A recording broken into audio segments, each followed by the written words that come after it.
Love is not control, it's freedom. That's something we often forget, especially when we care deeply about someone. When we love someone, we want to protect them, guide them, even help them avoid pain. It's natural. But what often begins as care can easily morph into control. Subtle at first, wrapped in the language of a helping or a supporting. We might start suggesting what they should do with their time, who they should talk to, what goals they should have. We tell ourselves it's for their good, but the underlying message becomes, you're not enough as you are. You need to be more like this. That's not love. That's fear wearing the mask of love. Fear that they won't grow fast enough. Fear that their choices will reflect badly on us. Fear that if they don't change, we'll have to face a difficult decision, stay and suffer or walk away. But the most powerful love is the one that doesn't attach strings. It says, I care about you and I trust you to walk your path. Real love doesn't require someone to become who you want them to be. It supports them in becoming who they are meant to be, even if that journey looks unfamiliar, slower, or less polished than you'd hoped.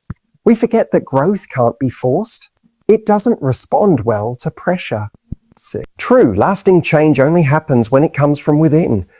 When someone wakes up and decides, I'm ready now, you might think you're speeding up their progress by pushing them, but often you're just building resistance. People shut down when they feel judged. They retreat when they sense your love is conditional. What they need isn't your pressure, it's your presence. Love without freedom becomes a transaction. I'll love you if you grow in the way I want, in the timeline I prefer. But growth under conditions isn't authentic. It creates a dynamic where someone might change just to keep your affection, not because they truly want that growth for themselves. And that kind of change won't stick. It's not rooted in desire. It's rooted in fear of losing you. When you give someone the space to choose their growth, even if that means they stumble, even if it's painful to watch, that's love. That's saying, I believe in you enough to let you make your own mistakes. It takes strength. It takes strength. It takes patience. But most of all, it takes trust. Trust in the other person's journey, and trust that you don't need to control the outcome to be okay. You don't love someone more by holding on tighter. You love them better by letting them breathe. The irony is, the more freedom you give, the more likely someone is to grow, not out of fear of losing you, but because they finally feel safe enough to do it for themselves. You can inspire growth, but you can't force it. That's one of the hardest truths to accept when you deeply care about someone. Whether it's a partner, a friend, a sibling, or even a child, watching someone live beneath their potential can be painful. You see what they're capable of. You see their talents, their kindness, their light. And you think, if only they'd just apply themselves, if only they'd take that leap, stop that habit, face that fear, they could be so much more. It comes from love, from a good place. But here's where things go wrong. When we start to believe that our effort can substitute for their decision. We try to push, we advise, we encourage, we remind, we motivate. And then when that doesn't work, we get frustrated. We start repeating ourselves. We drop hints. We get emotionally invested in their timeline. We start to carry their progress on our shoulders as if it's our responsibility to get them to change. But growth isn't something you can do for someone else. You can't want it hard enough to make it happen for them. It doesn't matter how convincing your argument is or how clear the opportunity might be from your perspective. If they're not ready, it won't land. You could hand someone the perfect map, but if they haven't decided to take the journey, the map won't matter. People grow when they're ready, not when you think they should be. It's a deeply personal choice, often triggered by something internal. A realization, a sense of enough is enough, a quiet moment of clarity. That moment can't be rushed and it can't be delivered through someone else's effort. You can be a spark. You can be an example. You can speak truth into their life, but you cannot be the reason they change. That power belongs to them. This is why trying to force someone's growth often backfires. The more you push, the more they resist. Not necessarily because they don't want to grow, but because they don't want to feel controlled. They want autonomy. They want the dignity of making their own decisions, even if those decisions include mistakes. And that's okay, because sometimes people need to fall a few times before they're ready to stand. What you can do is lead by example. Show them what growth looks like in real time. Show them what boundaries, self-respect, ambition and vulnerability look like. That's how you inspire change, not by preaching, but by living the very transformation you hope they'll choose for themselves. And if and when they're ready, they'll remember who stood beside them without pressure, who believed in them without trying to mold them. You can't walk someone's journey, but you can light the path. And sometimes that quiet, patient presence is the very thing that awakens their desire to grow, not for you, but for themselves. And that's when real transformation begins. Trying to change someone is often fear disguised as love. It doesn't always look like fear. On the surface, it might appear as concern, care, or devotion. You tell yourself, I just want the best for them. I'm trying to help them become who they're meant to be. But if you look a little deeper, you'll often find that underneath that effort to help is anxiety, the fear that they'll stay stuck, the fear that their choices might hurt them, or worse, hurt you, the fear that their lack of growth will cost you the relationship you want. This is where things get tricky. Because fear can dress up as love so convincingly, we don't even realize what we're doing. We push for change not because we're truly accepting of who they are. We fear wasting time, so we start nudging, suggesting, fixing. Not necessarily because they asked us to, but because we're uncomfortable with where they are. Sometimes we're scared they won't heal. Sometimes we're scared they'll never live up to the vision we've built in our minds. Other times we're afraid that if they don't change, we'll be forced to make a difficult decision, like walking away. That's the fear most people don't want to confront. So instead of facing it, they try to control it by reshaping the other person. The hope is, if I can just get them to grow, I won't have to leave.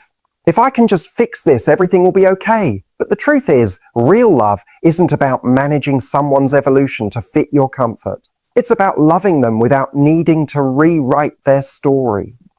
And yes, sometimes that means sitting in the discomfort of accepting where someone is right now, even if it's not where you hope they'd be. Trying to change someone out of fear often leads to frustration and resentment for both of you. They feel like a project, not a person. They sense your disappointment even when you don't say it out loud, and you begin to feel exhausted because you're carrying a weight that was never yours to bear. This doesn't mean you shouldn't want the best for the people you love. It means you need to ask yourself why you're so invested in their change. Is it because they've expressed a desire to grow and you're supporting that? Or is it because you're scared of what their lack of change means for your own future? When fear is in the driver's seat, love can become conditional. And conditional love doesn't create safety. It creates pressure. True love requires courage. The courage to love someone as they are. The courage to walk away if their choices no longer align with your values. And the courage to stop trying to play God in someone else's life. Let go of the need to control and you'll discover what love looks like when it's no longer tied to fear. People grow at different speeds and in different directions. That's a reality we often struggle to accept, especially in relationships where emotional investment is high. When you're on a path of growth, whether it's personal development, healing, or chasing a purpose, it's easy to expect the people around you to keep pace. You look at your partner, your friend, a family member, and think, why aren't they moving with me? Why can't they see what I see? You start to feel impatient, maybe even disappointed. And without realizing it, you begin measuring their growth against your own timeline. But human development isn't a synchronized event. We all carry different wounds, different fears, and different life experiences. Some people are just learning how to feel safe in their own skin. Others are still waking up to the idea that they even need to grow. Just because you're ready doesn't mean they are. And just because something feels urgent to you doesn't mean it holds the same weight for them. Growth isn't linear. It doesn't move in a straight upward line, and it doesn't always make sense to outsiders. One person might dive into self-work in their 20s, while another doesn't begin until their 40s. One person might need solitude to evolve, while another needs chaos before clarity. And sometimes this is the hardest part. The direction someone grows in may lead them away from you, not toward you. That doesn't mean either of you is wrong. It just means your paths are different. The challenge is not in the difference itself. It's in how we respond to it. When someone's growth doesn't mirror ours, we often interpret that as a problem. We assume they're falling behind or resisting change, but maybe they're just moving through life in a way that aligns with their journey, not yours. And sometimes our demand for them to grow faster or differently isn't about their well-being. It's about our discomfort. We don't want to face the possibility that we might be growing apart. So instead, we try to pull them along, to keep them close, to make their evolution fit ours. But love is not dragging someone to where you are. It's respecting where they are and deciding whether that's a place you can continue to meet them. It's about choosing connection without forcing synchronization. It's being honest with yourself about whether you're holding space for their process or secretly resenting them for not matching your pace. Sometimes the most mature thing you can do is accept that your growth doesn't make you superior. It just makes you different, and different isn't bad. It's just reality. What matters most is mutual respect. Can you honor their process even if it's slower? Can you value your own, even if it means walking alone for a while? We all bloom in our own season. The more we accept that, the more peace we find, not just in others' journeys, but in our own. My own. Support doesn't mean saving. That distinction can be hard to see, especially when your heart is fully invested in someone's well-being. You want to be there for them, to show up, to help carry the load. And that's beautiful, until it crosses the line into trying to take ownership of their journey. Suddenly, you're not just supporting them through a rough patch. You're trying to rescue them from their entire life. Saving someone feels noble. It feels like love in action. You tell yourself, if I don't help, who will? If I don't step in, they'll fall apart. And maybe in the short term, you do make things easier for them. You solve the immediate problem. You soften the blow. You catch them every time they fall. But here's what we forget. The very act of saving someone often robs them of the opportunity to learn how to save themselves. Not avoidance. Free struggle, not avoidance. When you rush in to fix things every time someone faces discomfort, you may think you're protecting them, but you're actually delaying their evolution. You become the cushion that prevents impact, but also the barrier that prevents breakthrough. The truth is, some lessons only sink in through experience. Some strength is only built through trial. And no matter how much you love someone, you can't give them the lessons they haven't earned. Support, on the other hand, is presence without possession.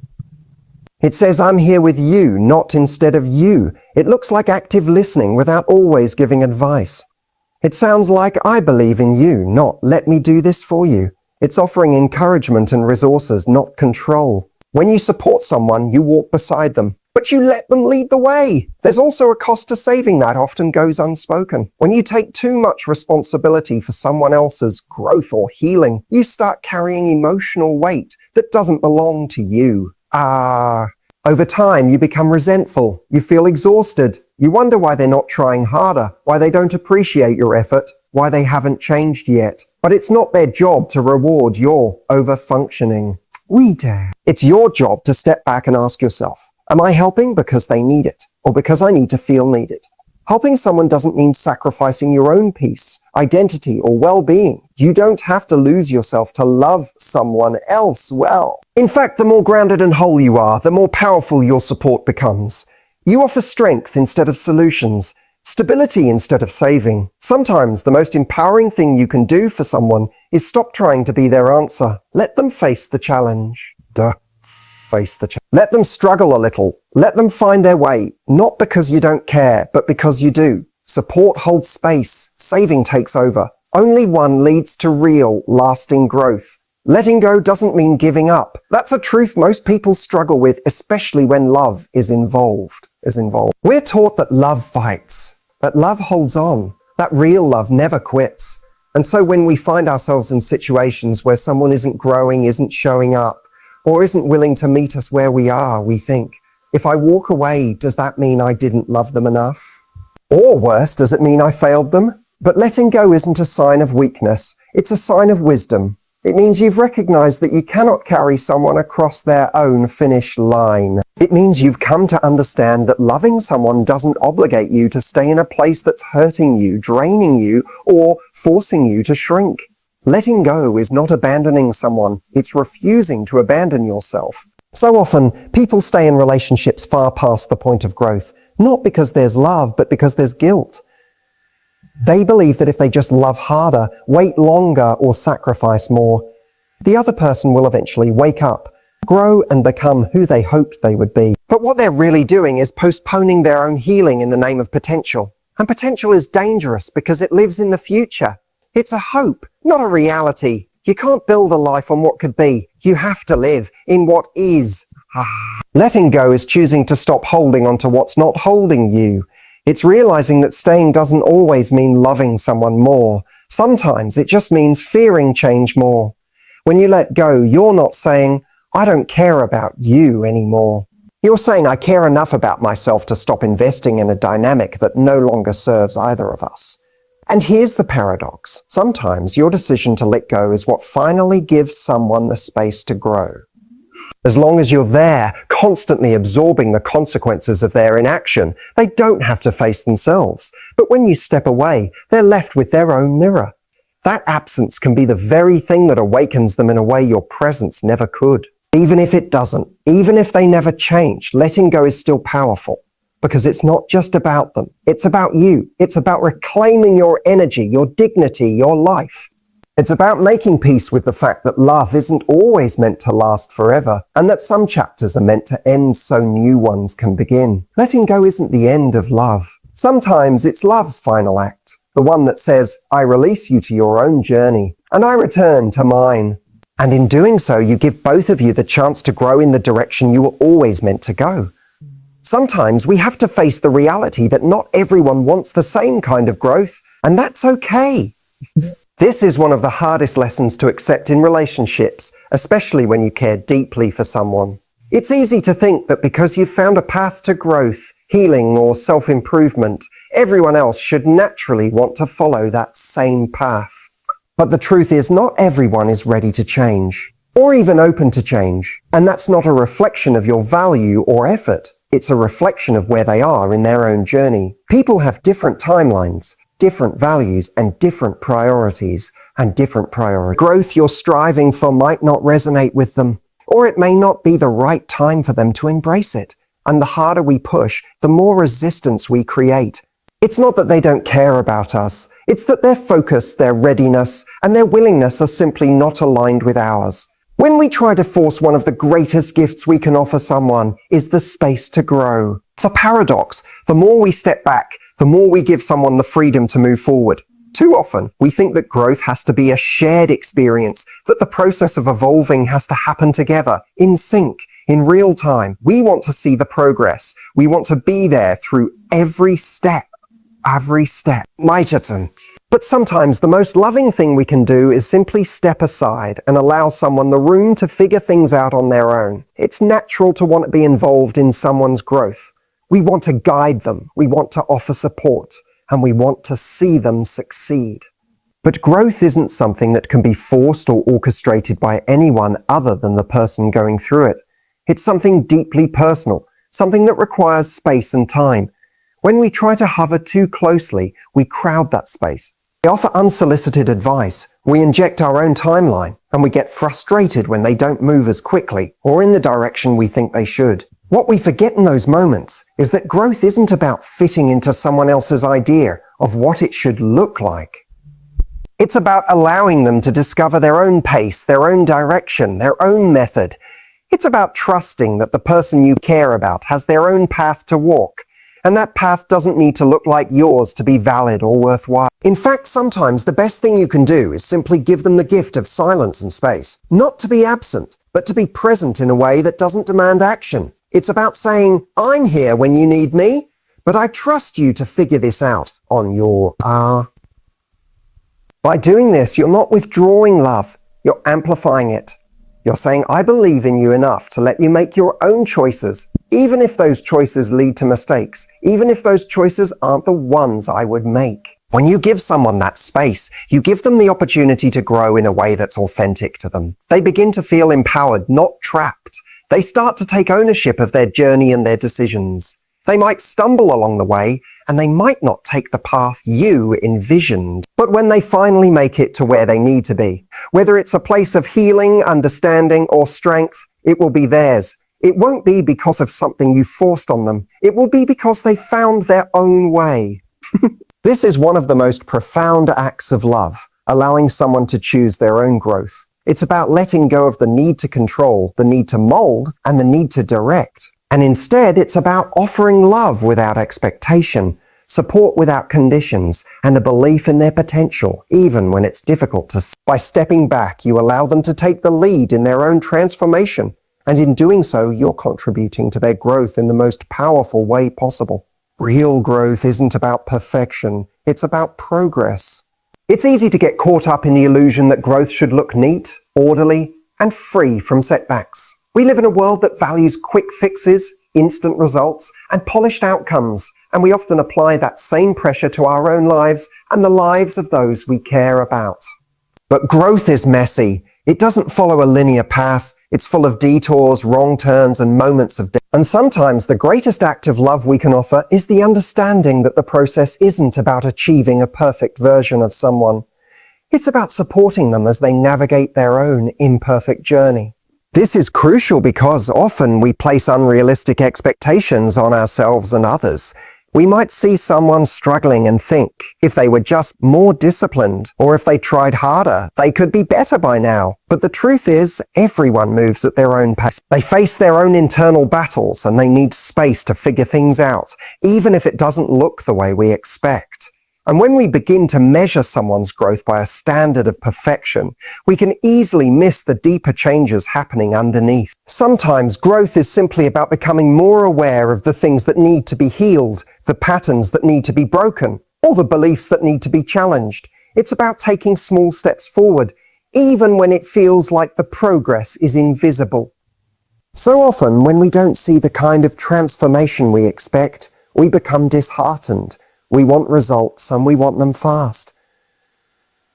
But real growth takes time and it's not always visible in the moment. This is why unconditional love is such an important element of supporting someone's growth. Unconditional love doesn't demand that someone become a finished product. It doesn't impose expectations about how fast they should evolve or what the end result should look like. Instead, unconditional love shows up in the quiet moments, in the in-between times when there's no visible evidence of change. It's about saying, I see you, I believe in you, and I'm here, even if today's progress looks like just one small step forward. When we shift our mindset to see that growth is a gradual process, it becomes easier to be patient with ourselves and with others. We stop measuring progress by the number of setbacks or how long it takes. We start to recognize that every step, even the faltering ones, is still a step forward. And by allowing that grace for ourselves, we give others permission to do the same. So when you see someone struggling or feeling like they're not moving fast enough, remember, growth isn't about getting it right every time. It's about getting a little bit better each day, even when the steps seem small or messy. Your love for them doesn't need to hinge on their perfection. We don't have to be the ones to carry their burdens, fix their problems, or dictate their timeline. Sometimes the most powerful way to show love is by stepping back and saying, I trust you to grow in your own time. I believe in your ability to transform, even when I don't fully understand your process. When we do this, we create space for real, sustainable growth for both ourselves and the people we care about. We allow others to thrive on their own terms, and in turn, we create the conditions for a deeper, more genuine connection. Because love is not about forcing someone to change. It's about allowing them the freedom to become who they are meant to be at their own pace, with your unwavering support standing by their side. So in the end, the greatest act of love is not what we do for others, but what we allow them to do for themselves. It's the gift of freedom, the space to grow, and the trust to evolve. And that's how true transformation happens. Not through pushing, but through trusting, letting go, and loving someone enough to let them lead their own way.